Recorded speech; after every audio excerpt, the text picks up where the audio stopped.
सात संगत जी, बड़े प्रेम से कहिए धन निरंकार जी। सात संगत जी, मैं आशा करता हूँ कि आप सभी बहुत अच्छे हैं। सात संगत जी, पुराने समय में एक व्यापारी के पास बहुत धन संपत्ति और सभी तरह की सुख सुविधाएं थी, लेकिन उसका मन हमेशा अशांत ही रहता था। हर समय वह तनाव में रहता था। व्यापार के लिए एक गांव से दूसरे गांव की यात्रा करता था।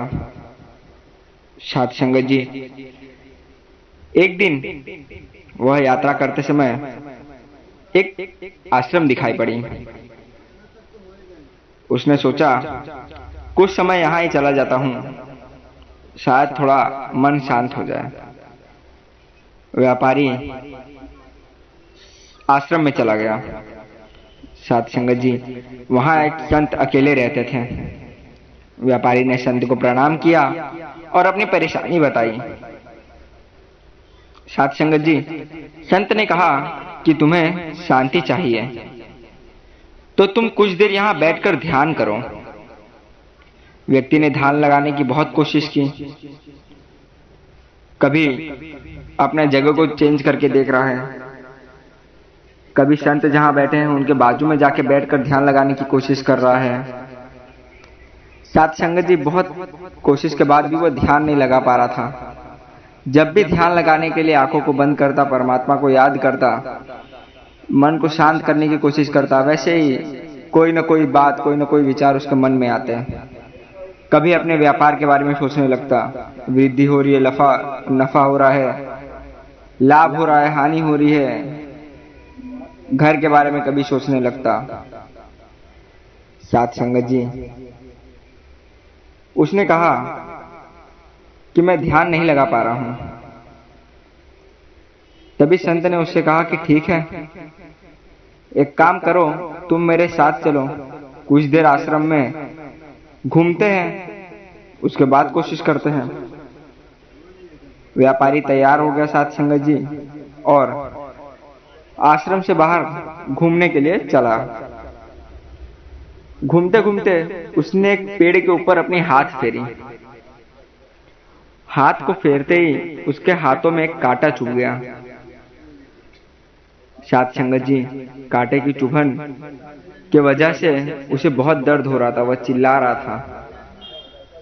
तभी वो संत अंदर गए फटाक से और आश्रम में से एक लेप लेकर आए और उसे उस जहां कांटा चुभा है उसके ऊपर लगा दिया। सात संगत जी, जब उस संत ने देखा तो उसने कहा कि पहले इसमें से कांटा निकाल देने दीजिए, फिर ये लेप लगाइए, फिर मलहम पट्टी करिए। और वैसा ही किया गया।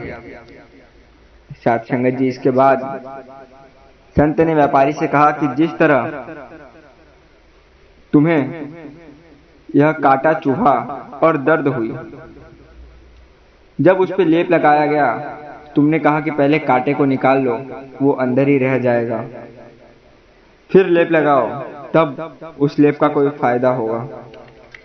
उसी तरीके से तुम्हें तुम्हारे भी प्रश्नों का उत्तर मिल गया होगा कि तुम्हारे मन में भी क्रोध, अहंकार, ईर्ष्या, लालच और भी ऐसे बहुत से कांटे हैं जो चुभे हुए हैं। जब तक उन कांटों को तुम निकालोगे नहीं, तुम्हें शांति नहीं मिल पाएगी। तुम बहुत कोशिश करते हुए भी उन कांटों के ऊपर ही लेप लगा रहे हो, अर्थात तुम उसमें से बुराइयों को निकाल नहीं रहे हो। बुराइयां, तनाव सब मन के अंदर भरा है और तुम ईश्वर का ध्यान कर रहे हो। कुछ मिनटों के लिए तुम कर लेते हो, परंतु उसका कोई फायदा नहीं है। सात संगत जी, अब संत की बात को सुनकर वो व्यापारी समझ गया और उनका शिष्य बन गया। इसके बाद उसने धीरे धीरे अपनी बुराइयों को दूर कर लिया। जो भी व्यापार से वो कमाता था, उसका थोड़ा बहुत धन समाज कल्याण के लिए भी उपयोग करने लगा। सात संगत जी, हमें भी, हम चाहते हैं कि इस ईश्वर का, इस परमात्मा का शुक्रिया करो, ध्यान करें। परंतु किसी भी कार्य को करने से पहले अगर उसमें कठिनाइयां आ रही हैं तो उस कठिनाइयों को समझो, ना कि लगातार गिरते पड़ते हुए उस कार्य को करो। साथ संगत जी बड़े प्रेम से कहिए, धन निरंकार जी।